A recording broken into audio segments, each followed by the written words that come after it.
Bom dia, meu amigo. Eu me chamo professor Paulo Aragão e nós vamos hoje ver um pouco sobre os vírus, tendo em vista principalmente a nossa atual situação, né, com o Covid-19.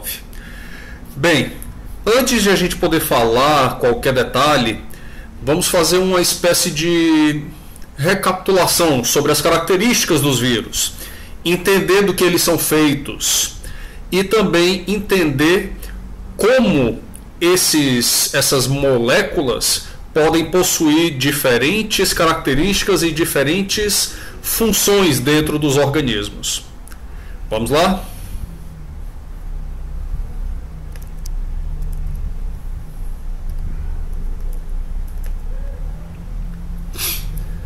Bem, iniciando aqui a nossa aula de vírus. Eu trouxe esses slides para você para poder facilitar um pouco mais o nosso processo de aprendizagem. E os vírus, como características gerais, isso são características que você já deve saber, tá? São acelulares. O que é que significa? Que não possuem células. Eles não têm estrutura celular. Os vírus são parasitas intracelulares obrigatórios.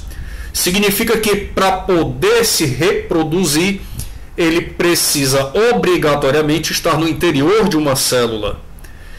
Por que ele tem que estar no interior da célula? Porque não existe metabolismo próprio. Se ele não tem metabolismo, ele não consegue se replicar, se reproduzir. Alguns tipos de vírus podem possuir envelope. E esse envelope nada mais é do que uma camada que envolve toda a estrutura viral feita de membrana. Os vírus possuem material genético e ao redor desse material genético existe uma estrutura proteica chamada de capsídio. E, a depender também dos vírus, existem enzimas importantíssimas para o seu funcionamento. Mas qual é o formato de um vírus? Que estruturas um vírus possui? Aqui eu trouxe duas imagens para você ter uma ideia de como eles podem variar enormemente em formas e tamanhos, tá? Nós temos aqui à esquerda um vírus com um aspecto muito mais cilíndrico, alongado, e à direita um é mais arredondado. Na verdade, isso não é bem redondo, esse formato aqui é um formato icosaédrico. Então você nota que tem estruturas bem distintas de acordo com os tipos de vírus. Para a gente ter noção de como essas estruturas são formadas, vamos ver um pouco mais em detalhes. Os vírus são então constituídos basicamente pelo quê? O material genético deles, um capsídio que envolve esse material genético e, em alguns casos, pode haver um envelope, que seria uma membrana em volta do capsídio. Olhando essa imagem, você percebe aqui um vírus icosaédrico, não envelopado, ou seja, que não possui envelope viral. Já aqui, um vírus icosaédrico, esse é o capsídio ao redor do material genético dele, e a presença de um envelope. Existem ainda os vírus ditos vírus complexos, como é o caso dos bacteriófagos, onde o capsídio possui um formato muito específico para desempenhar funções de infecção das células. Vamos começar aqui com o influenza. Esse vírus, mais conhecido também como vírus da gripe, ele é um vírus de RNA. Lembra que nós dissemos que os vírus podem ter material genético? Melhor, possuem material genético. Agora, eles podem ser do tipo RNA ou DNA. O vírus influenza, ele é do tipo RNA, um RNA vírus, se você preferir. E olha o detalhe aí da imagem. Você tem o RNA viral, em volta dele a estrutura do capsídio, ou também chamado de nucleocapsídio, e a presença de um envelope. Então, o vírus influenza é um vírus envelopado. Mas aí você pode estar se perguntando qual seria a utilidade, qual a importância desse envelope para o vírus. O envelope viral ele vai facilitar o processo de infecção. Ou seja, vai facilitar a entrada do vírus na célula. No caso do vírus aqui, da gripe, esse envelope ele possui proteínas na sua estrutura. Proteínas de membrana que vão se unir às proteínas da célula hospedeira, facilitando assim um reconhecimento entre as membranas e permitindo a entrada do vírus. Lembra de um vírus que a gente teve problema com ele, acho que se não me engano há alguns anos, o H1N1? Você já parou para analisar o porquê desse H1N1? O H faz referência às espículas, que são proteínas específicas que vão estar presentes aqui no envelope. E o N são as proteínas de outro tipo, que são as neuraminidases. O H é de hemaglutinina e o N é de neuraminidase. Qual é a função dessas duas proteínas presentes no envelope? A hemaglutinina está lá para poder permitir a entrada do vírus. E já a neuraminidase vai facilitar a saída dele, quando ele estiver deixando a célula para poder invadir e infectar outras células no organismo. Para você entender como é que funciona isso, eu trouxe essa imagem. Aqui nós teríamos o vírus influenza com o seu envelope se aproximando de uma célula para infectar ela. Perceba que a membrana do envelope vai se unir à membrana da célula. E aí o vírus é liberado para o interior sem dificuldade alguma. Essa união, essa fusão entre as membranas só foi possível devido à presença das proteínas do envelope viral. Quando o vírus é então liberado para o interior da célula, o material genético dele, o RNA dele, passa a atuar na sua replicação, na sua multiplicação. Como é que se dá a replicação do vírus influenza? O RNA desse vírus é um RNA positivo. O que é que significa isso? Vírus RNA positivo, o RNA dele já atua como se fosse um mensageiro. Ou seja, ele já tem a capacidade de produzir proteínas. Quando ele entra na célula, ele se utiliza do metabolismo dela e já sai produzindo proteínas virais. As várias partes do vírus vão ser então produzidas no interior da célula. Elas são montadas, unidas, as proteínas vêm para o complexo, formam o envelope, formam capsídeos, tem a replicação do RNA, tudo isso se junta e quando o vírus sai, ele sai todo montadinho, prontinho para infectar uma nova célula. Então, bora recapitular do início. O vírus influenza é um vírus RNA positivo. Ele entra na célula e o RNA dele já comanda diretamente a produção de proteínas, a partir, claro, do metabolismo celular. Lembre, vírus não possui metabolismo. E o vírus HIV é outro vírus muito conhecido, muito falado em questões de provas, tá? O vírus HIV já é um retrovírus. Ele é formado por RNA também. Observe na figura o material genético. Lá dentro existe uma enzima importantíssima para esse vírus, que é a transcriptase reversa.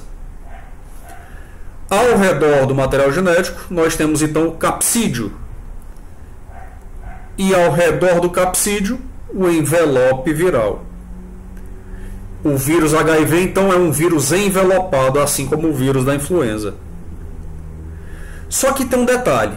A maneira que o vírus do HIV se replica é diferente do que acontece com o vírus da gripe. Quando esse vírus se aproxima da sua célula hospedeira, que são os linfócitos, mais especificamente os linfócitos TCD4, nós temos, novamente, veja aqui, ó, a fusão da membrana do envelope com a membrana da célula.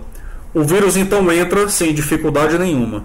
Olha a importância do envelope viral para esses dois vírus.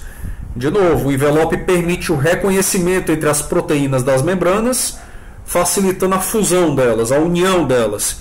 E aí o material genético do vírus entra sem ter dificuldade nenhuma. Contudo, o RNA do vírus da HIV, ele tem uma estratégia diferente de reprodução. Ele, com o auxílio da enzima transcriptase reversa, produz uma nova molécula, só que uma nova molécula de DNA. Vai ser produzida uma molécula de DNA viral a partir do RNA viral. Esse processo parece uma transcrição ao contrário. Daí a enzima ser chamada de transcriptase reversa. O que é que nós temos na transcrição? É a molécula de DNA servindo de molde para produzir RNA. Nesse caso aqui, o processo é invertido. O RNA do vírus, com auxílio da enzima transcriptase reversa, produz um DNA viral. E aí esse DNA é chamado de DNA complementar ou cDNA. Para que esse vírus faz isso? Porque o RNA dele não possui a mesma função que o vírus da gripe. Ele não produz proteínas diretamente. Ele tem que produzir esse DNA viral para que esse DNA possa então se misturar ao DNA da célula hospedeira. O DNA viral entra no núcleo e se mistura ao DNA da célula hospedeira. Agora sim, lá de dentro ele pode se utilizar do maquinário, do metabolismo da célula para produzir novas proteínas e RNAs virais. Todas as partes do vírus que são produzidas se unem, formando, montando o vírus. É como uma linha de produção. É produzido uma parte, depois outra, tudo simultaneamente. E isso, ao final do processo, ocorre a montagem do vírus, que sai levando um pedacinho de membrana, que vai ser o novo envelope viral. Ficou claro então o funcionamento? Vamos recapitular. Vírus da gripe, o RNA entra e já produz proteínas. Vírus HIV não. O vírus HIV, quando o RNA entra, com o auxílio da enzima transcriptase reversa, ele produz um DNA complementar, uma molécula de DNA viral. Esse DNA se mistura ao núcleo da célula. E aí, lá de dentro, ele comanda a produção de novas partes dos vírus que vão ser montados e o vírus sai formado, pronto para poder infectar novas células. E o bacteriófago? O bacteriófago, ele é um adenovírus. O material genético dele não é RNA, ele é do tipo DNA, daí o termo adenovírus. Os bacteriófagos, em especial, eles são vírus que atacam e destroem bactérias, daí o termo bacteriófago. Fago significa comer, mas não é que ele se alimente, é porque o vírus entra na bactéria e se replica de maneira tão rápida, tão intensa, que ele causa a destruição da célula. Nessa imagem aqui abaixo você consegue ver o que seria uma bactéria e vários bacteriófagos fora e no interior dela. Esse bacteriófago tem mais ou menos esse formatinho aqui. Aqui é uma representação para você poder ver como seria a estrutura do capsídeo. Ele tem uma cauda e fibras. O interessante desse capsídeo é que ele vai funcionar junto com essa cauda como se fosse uma microseringa. O bacteriófago pousa, é a maneira de dizer, aqui na superfície da bactéria e de lá ele injeta o seu DNA, o seu material genético, dentro da bactéria. Lá dentro, a mesma ideia, o DNA do bacteriófago vai se misturar ao DNA da bactéria. Então ele comanda a produção de novos vírus, todas as partes necessárias. Bora entender melhor como é que se dá essa reprodução. Os citomegalovírus. Já eu falo da reprodução dos bacteriófagos. Os citomegalovírus.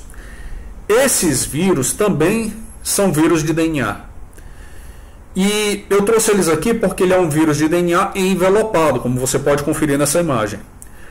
O interessante também desses citomegalovírus é que eles são de uma família muito conhecida, os herpes vírus. Ou seja, que tipos de vírus existem nesse grupo? O vírus da herpes simples, herpes genital, zoster, tá? São vírus que podem atuar diretamente no sistema nervoso central, digestivo e também na retina.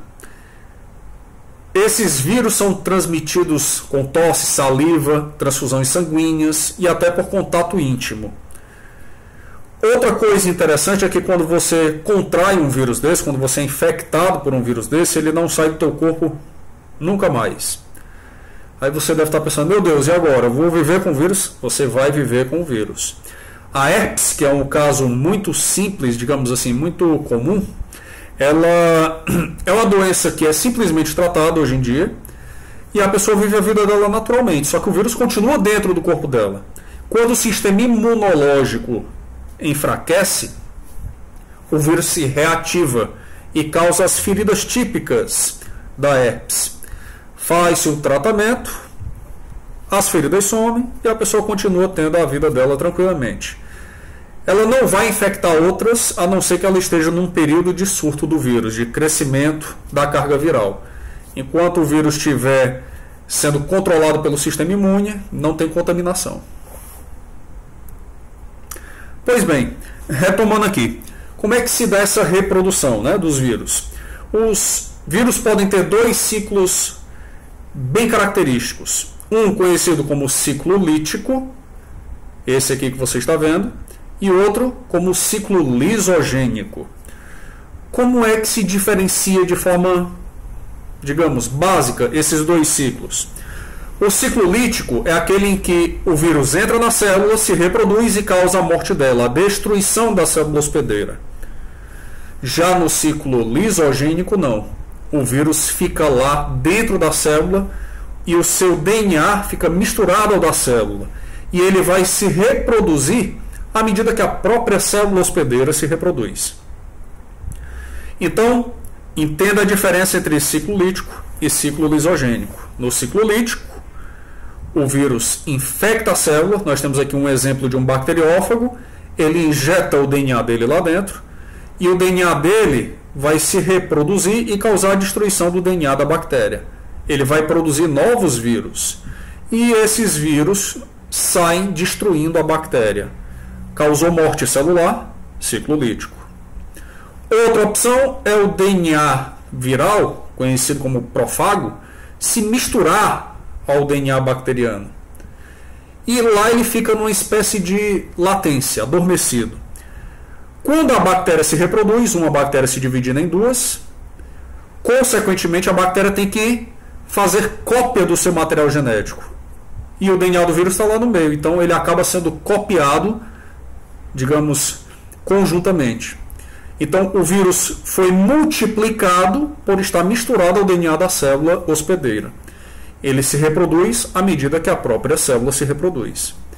Nada impede desse vírus passar dias, meses, anos nesse estágio de latência.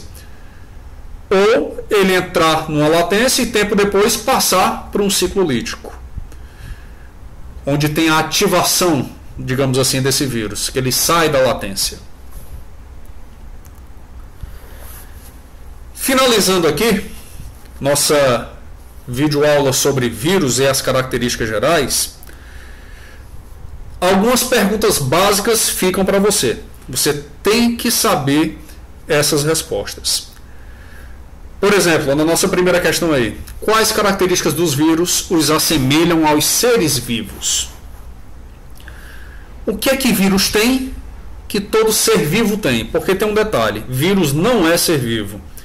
E você pode discordar de mim, e alguns professores até discordam de mim também, porque você vai ver o seguinte, existe uma discrepância no âmbito científico com relação a isso.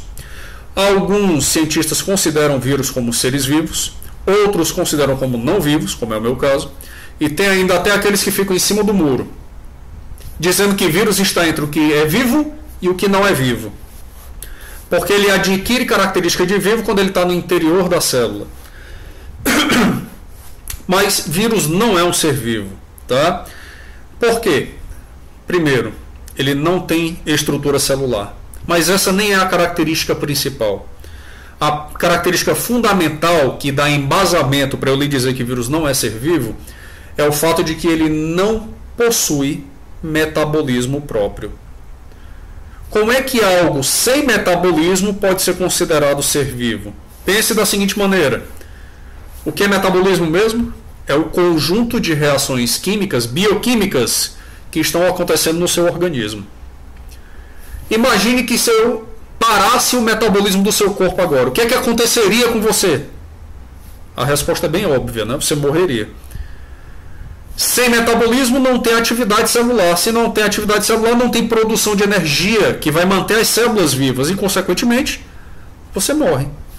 Então, como é que o vírus, algo que não tem metabolismo, pode ser considerado um ser vivo? Ele não é. Tá? E você deve se perguntar, professor, então ele é o quê? Ele é uma molécula infecciosa. Uma molécula capaz de causar doença. É isso que ele é. Ele tanto não tem vida, que foi no nosso primeiro slide, que eu disse que ele tem que estar obrigatoriamente no interior da célula. Para quê? Para poder se utilizar do metabolismo dela. Não resta dúvida que é uma estratégia fenomenal de reprodução. Mas se nós dissermos que vírus são seres vivos a partir de hoje, eu vou estar dizendo que DNA, RNA, proteínas são seres vivos. Porque o vírus é um grande conjunto de moléculas. Ele é feito de quê, basicamente? Material genético e proteínas. Então, olha a complexidade disso. Se eu disser que vírus é ser vivo, o teu DNA no interior das tuas células agora também são seres vivos. Porque é uma molécula, assim como o DNA do vírus é uma molécula. As tuas proteínas seriam seres vivos. Assim como as proteínas dos vírus também o seriam. Não tem lógica, tá? Pelo menos é o que eu penso com relação a isso. E para mim é muito óbvio. Mas, já disse, existem discrepâncias no mundo científico com relação a isso. Professor, não aprova, o que é que eu faço, pelo amor de Deus? Vá na onda. Às vezes, na questão, você consegue ter um direcionamento do que o autor da questão está fazendo. Se ele está tendenciando para dizer que vírus são seres vivos ou não. Mas se a questão não aborda especificamente essa característica, vocês têm que conhecer aquelas primeiras características que eu deixei lá no primeiro slide. Bora para a nossa segunda questão. Por que os vírus são considerados parasitas intracelulares obrigatórios? Já respondi, né? Porque eles não possuem metabolismo próprio. Terceira. Que tipos de células são atacadas pelos vírus HIV? O vírus do HIV ataca as células chamadas de linfócitos TCD4. Tá? Os linfócitos são células de defesa do nosso corpo. É por isso que se diz que o HIV não mata a pessoa. Na verdade, ele quebra as defesas do organismo e aí a pessoa morre por causa de infecções outras, infecções secundárias, de bactérias, fungos e até mesmo outros vírus. Quarta questão. Analisando a figura ao lado, identificar as estruturas A e B. Quem seria A? A é o capsídeo viral e no interior dele você encontra o material genético. E o B seria a cauda com as fibras que vão permitir a infecção do bacteriófago nas bactérias. Como é que se dá essa infecção? Lembra? Ele injeta o seu material genético no interior das bactérias. Bem, aqui nós terminamos a nossa explanação sobre os vírus. E com relação ao Covid, vamos falar um pouco sobre ele. Antes de tudo, fique em casa. Talvez você seja uma daquelas pessoas que acredita que esse vírus é só uma gripezinha.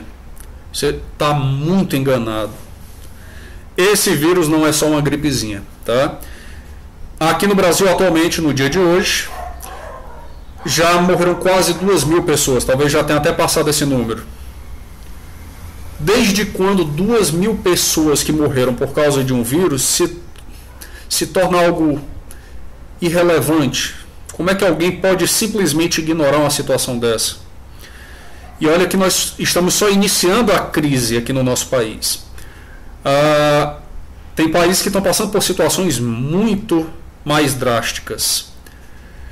O próprio Estados Unidos, se você analisar o que está acontecendo com eles, em pouco menos de um mês, ou mais ou menos um mês, já morreram em torno de 30 mil pessoas. 30 mil.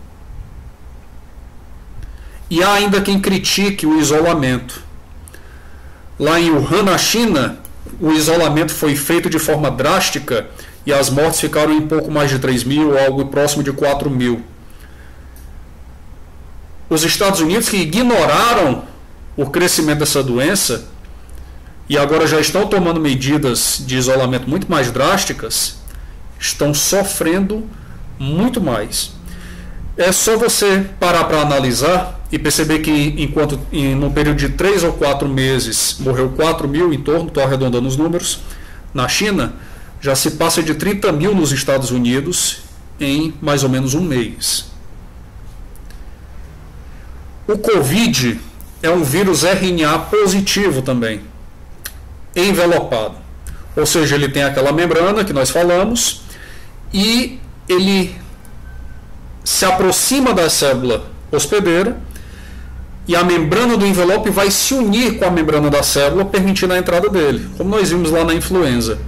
Como ele é RNA positivo, ele já tem a capacidade de comandar a produção de suas proteínas, replicando-se rapidamente no interior da célula. Por que então que é tão importante manter as mãos limpas, lavar as mãos? Quando você lava as mãos com sabão, o sabão tem uma característica de destruir as membranas. Porque a membrana é uma membrana lipoproteica, a membrana do envelope do vírus. Quando você lava as mãos, rompe-se a membrana do vírus e, consequentemente, sem o envelope, ele não consegue fazer a infecção. A mesma ideia com o álcool gel. Ele vai, quando você limpa as mãos, ele vai romper essa membrana e até mais. Ele pode atacar diretamente o capsídeo, o material genético do vírus, se for feita uma limpeza correta e utilizado o álcool correto. E, aliás, o álcool tem que ser 70%, tá? Esse álcool 70% é porque ele tem a concentração ideal para poder causar a morte do vírus. Qualquer álcool menor do que isso já vai ter uma eficiência menor nesse processo de desinfecção. Eu vi um estudo sobre o álcool e as concentrações dele, e se eu não me engano até 62%, 63% ele ainda tem uma certa efetividade. Menos do que isso não serve. Então quando você for comprar álcool, compre álcool 70%. Lá nas garrafas aparece 70 GL ou 65 NPM. Esse GL e NPM, um professor de química vai explicar isso facilmente para vocês, mas é porque um está se baseando em volume e o outro está se baseando em massa. Por isso que tem valores distintos. Mas os dois seriam álcool 70%. Pois bem, a Covid-19, que é a doença, está chegando de forma alarmante no nosso país. E a quarentena, o isolamento, se torna cada vez mais essencial. Professor, mas esse isolamento horizontal, a economia, meu amigo, a economia se recupera depois.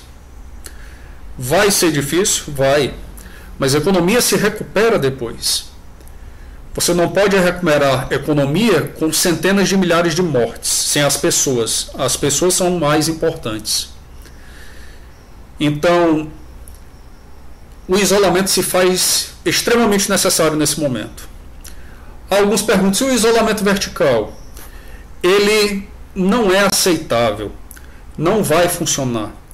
Porque se você está saindo de casa e está deixando algumas pessoas, as do grupo de risco, em casa, quando você sai, se porventura você se contaminar, quando você retornar para casa, tem grande chance de você contaminar as pessoas que estão em casa tentando se proteger.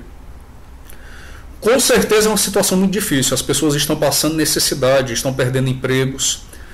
É aí que entra a participação do nosso governo. O governo tem que dar suporte para as pessoas nesse momento. É para isso que nós pagamos impostos. Nós pagamos uma carga tributária enorme para, nessas situações e muitas outras que são negligenciadas ao longo de vários governos, que nós precisamos de um retorno, de uma segurança social dos nossos governantes. Pois bem, o SARS-CoV-2, que é o vírus que causa a Covid-19, ele é um vírus RNA positivo e envelopado. Tá? Alguns dizem que ele tem uma taxa de letalidade baixa, em torno de 5%, 4%. Pode parecer um número pequeno, mas ele tem uma taxa de disseminação extremamente alta. Ele se dissemina rapidamente. Pare para pensar. Um vírus que apareceu há pouco mais de 3 ou 4 meses na China já chegou em índios, em ambientes totalmente isolados. Já chegou aqui no Brasil. Ele se espalha tão rápido, ele infecta uma quantidade tão grande de pessoas que mesmo com essa taxa de letalidade em torno de 4 a 5%, ele consegue causar um grande número de mortes em números absolutos. Então, muitas mortes tendo em vista o quê? Uma rápida disseminação. A utilização de máscara, um outro detalhe que eu quero falar para vocês. Tem muita gente utilizando máscara sem estar doente, sem ser profissional de saúde ou estar em contato com alguém que está infectado. É errado. Você se ilude achando que aquela máscara ali vai te proteger de alguma coisa quando você está saindo na rua. Existe uma proteção? Existe. Ela é super efetiva? Não. Pelo contrário, você que está sadio utilizando a máscara, quando você fica lá tocando nela constantemente, você está passando bactérias, fungos e outros tipos de micro-organismos que podem te causar problemas de infecção respiratória. A máscara deve ser utilizada por quem está doente e pelos profissionais de saúde, ou por quem está em contato ali, digamos, na sua família, tem uma pessoa doente e você está em contato com ela. Aí nessa situação é válida. Tá? Além da máscara, os profissionais de saúde utilizam vários outros equipamentos, como óculos, roupas especiais, proteção de face. E isso é um detalhe interessante. Você está ali na rua andando com a sua máscara, achando que está protegido, alguém tosse do seu lado. Os seus olhos estão desprotegidos, você vai se contaminar do mesmo jeito. Se não entrar em contato direto com seus olhos, mas pegar na sua mão, na sua pele, você coçar olhos, nariz e boca, você vai se contaminar. Então, nós temos que realmente tomar medidas seríssimas nesse momento para poder proteger a nós mesmos, aos nossos familiares, vizinhos e amigos. Pense nisso, pense na situação que nós estamos passando e tome a sua decisão, uma decisão que vá de fato ajudar a população. Fique no isolamento. Eu espero que você tenha aprendido alguma coisa na nossa aula. Eu espero realmente que eu tenha te ajudado de alguma maneira. Aqui embaixo você deve ter visto as nossas redes sociais, né? Confira lá o nosso site, siga-nos no Facebook, Instagram e no Twitter. Desejo um ótimo dia para você, uma ótima semana e tenha calma que nós vamos passar por isso. Um grande abraço e quem sabe até a próxima. Até!